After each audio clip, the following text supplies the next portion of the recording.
नमस्कार दोस्तों, आप सभी का एक बार फिर से स्वागत है अंकुर अपडेट्स यूट्यूब चैनल में। दोस्तों, आपको पता है कि आज है 29 अप्रैल और यूपी पुलिस का मेडिकल आज भी हो रहा है।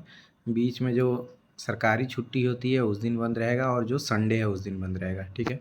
तो आज जानने की कोशिश करते हैं कि किस जगह कैसे मेडिकल हो रहा है, क्या क्या चीज़ें चेक हो रही हैं और अभी तक का जो रिज़ल्ट है उसका क्या कंडीशन रहा है। तो देखो, आज के मेडिकल के बारे में बात करने से पहले मैं आपको कल के बारे में बता दूँ। इटावा ज़िले में 70 में से 17 कैंडिडेट को बाहर कर दिया गया, मतलब रीमेडिकल दे दिया गया। और ऐसा वहाँ कोई बवाल हुआ उसको लेके बच्चे बता रहे हैं कि पता नहीं लड़कियों ने एसपी ऑफिस शिकायत करी थी, किस चीज़ को लेके क्या करी थी। अब इसमें क्या सच्चाई है क्या नहीं, अगर आप इटावा ज़िले के रहने वाले हैं तो आप इसको कंफर्म कराइएगा। बाकी अगर 70 में 17 लोगों को बाहर किया जाए तो वाकई में ख़राब ही रिजल्ट इसको बोलेंगे।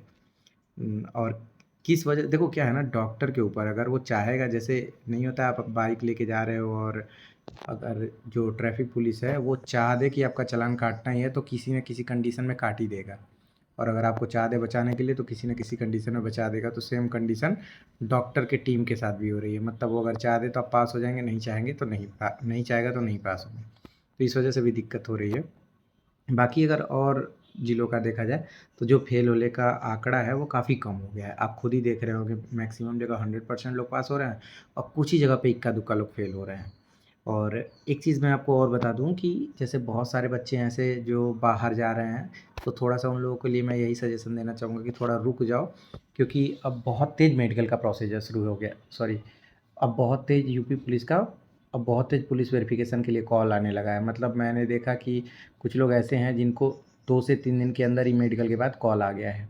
तो अब आपको क्या करना है, आप फटाक से, अगर दूर रहते हो तो कोई दिक्कत नहीं है, अपने घर वालों को भेज के गाँव के जो प्रधान हैं उनसे एक चरित्र प्रमाण पत्र बनवा लो उनके पैड पे, और अपना आधार कार्ड का फ़ोटोकॉपी ले लेना और फ़ोटो इतना रख लेना। बाकी किसी न किसी को जब भी मेडिकल का, मतलब जब पुलिस वेरिफिकेशन का कॉल आए, ज़रूरी नहीं है कि आप रहिए, आप उनसे कह दीजिएगा कि हम थोड़ा बाहर आए हुए हैं, घर वालों को भेज दे रहे हैं, तो घर वालों को भेज दीजिएगा। बाकी वही है ना कि आपका सिलेक्शन हुआ है तो उतना तो मिठाई खिला ही दीजिएगा, तो आपका काम हो जाएगा। तो इस चीज़ का ध्यान रखना। और ये भी डरने की ज़रूरत नहीं, मान लो कहीं 2 दिन के लिए तुम रिश्तेदारी 3 दिन के लिए गए हो, तो कह देना सर हम 2 या 3 दिन में आएंगे तो हम करवा लेंगे, तो वो आपको टाइम दे देंगे, ठीक।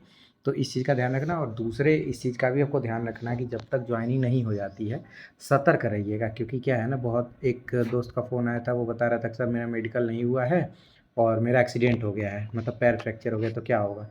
अब देखो, दूसरा डेट भी मिलेगा तो 10 दिन 15 दिन में पैर नहीं जुड़ते हैं ना, मतलब हड्डियाँ जुड़ने के लिए टाइम चाहिए होता है।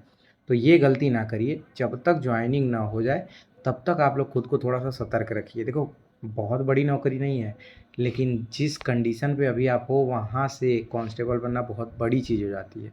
जब हम बड़े चीज़ से तुलना कराते हैं तो हमें चीज़ें छोटी लगती है, जब हम छोटे से तुलना कराते हैं तो हमें बड़ी लगती हैं। तो ये मत सोचना कि बड़ी है कि छोटी है, इम्पोर्टेंट ये है कि पहले ले लो, फिर बाद में हम देखेंगे।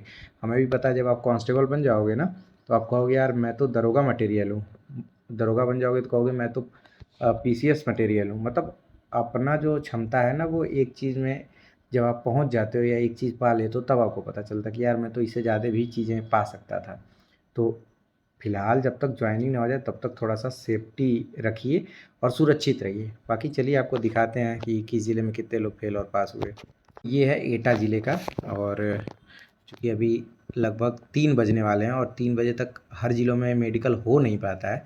मुझे 4 बजे ड्यूटी जाना है, तो 4 बजे के बाद मैं सीधे 8 बजे के आसपास वीडियो डाल पाऊँगा। तो मैं सोचा कि थोड़ा सा जो अपडेट अभी तक आया हुआ है वो मैं आपको बता दूँ, बाकी चीज़ें मैं आपको बताता रहूँगा। देखो, यहाँ 50 लोगों को बुलाया गया है। 50 लोगों में ये जो दूसरी लिस्ट है आप देख सकते हो, यहाँ 31 से 50 लोग, मतलब 20 लोगों का लिस्ट है। इसमें आप देखिए यहाँ पे ये थोड़ा सा जो 42वां पॉइंट है, यहाँ ये मेल है, ये फेल है, मतलब इनको रीमेडिकल मिला हुआ है। बाकी इसके पहले वाले को देखते हैं, तो इसमें आप देख लीजिए 30 तक दिया हुआ है, 30 तक। तो इसमें जो फेल होने वालों की संख्या है, आप शायद क्लियर नहीं पढ़ पा रहे होंगे, मुझे पता है, क्योंकि भाई साहब हमारे लोग जो फ़ोटो खींच रहे हैं ना, इतना उनको जल्दी रह रही है कि वो पूरा क्लियर ही फ़ोटो नहीं भेज पा रहे हैं। तो मैं आपको दिखाता हूँ, एक सेकंड रुक जाइए। देखो, ऊपर से सब पास पास पास पास पास पास पास पास, मतलब कुल मिला के 50 लोगों में मात्र 1 लोग फेल हैं। अब ये बताइए, जहाँ फेल होने वालों की संख्या इतना कम है वहाँ के मेडिकल के बारे में आपको कुछ पूछना ही नहीं चाहिए। अच्छे से ही हो रहा है तभी वहाँ इतने लोग पास हो जा रहे हैं। इस चीज़ का ध्यान रखिएगा।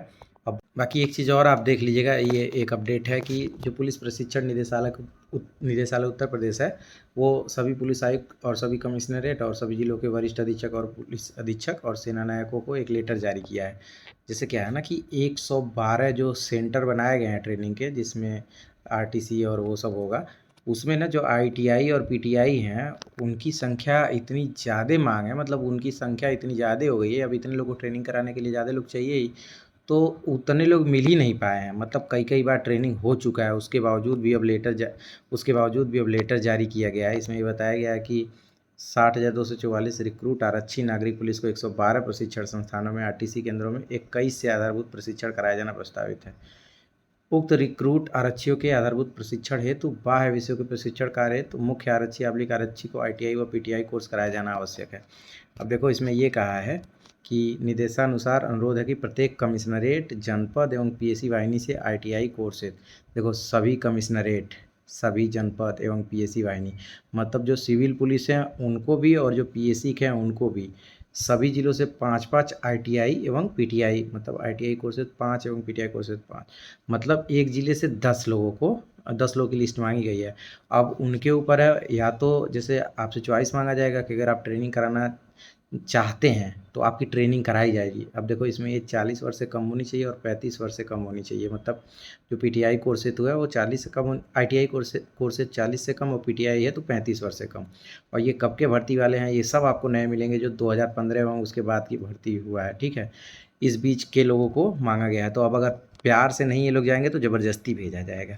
तो इससे ये है कि देखो, ट्रेनिंग की जो प्रक्रिया है, मतलब जेटीसी तो किसी तरीके से करा सकते हैं, लेकिन कंडीशन ये हो गया कि ट्रेनिंग कराने वाले लोगों की ही ट्रेनिंग अभी नहीं हो पाई है, मतलब उतनी संख्या ही नहीं हो पाई है। अब 112 सेंटरों पे ट्रेनिंग कराया जाएगा तो ज़्यादा लोगों की ज़रूरत पड़ेगी ना। और आप ये देख सकते हैं 25 तारीख को ये जारी किया हुआ है। बाकी ठीक है, किसी न किसी तरीके से अरेंजमेंट होगा ही। कुल मिला के 60,244 लोग 9 महीने में ट्रेनिंग कंप्लीट करेंगे, इसमें कोई शक नहीं है। बाकी जैसे जैसे अपडेट आता है वैसे वैसे आपको बता दिया जाएगा। बाकी जो लोग गोरखपुर के रहने वाले हैं, जिनका मेडिकल गोरखपुर में, वहाँ का टेंशन लेना छोड़ दीजिए, बहुत ही आसान तरीके से वहाँ मेडिकल हो रहा है। और आगरा ज़िले में भी जिनका मेडिकल है, मैं आपको बताना चाहूँगा, यहाँ बहुत ही कोऑपरेट कर रहे हैं। अब आप किस लेवल का कोऑपरेट चाहते हैं, ये आपके ऊपर है, ठीक। वहाँ बहुत ही सही तरीके से मेडिकल हो रहा है, चेक सब कुछ हो रहा है, खूब टाइटली भी चेक हो रहा है, लेकिन कोऑपरेट कर रहे हैं। तो आप लोग अपने हिसाब से चीज़ें मैनेज कर लीजिएगा। तो ठीक है, आप लोग अपना ध्यान रखिए, फिर मिलते हैं 8 बजे के बाद। तब तक लगभग सभी ज़िलों का जो रिजल्ट है वो आ चुका रहेगा। Okay, bye bye.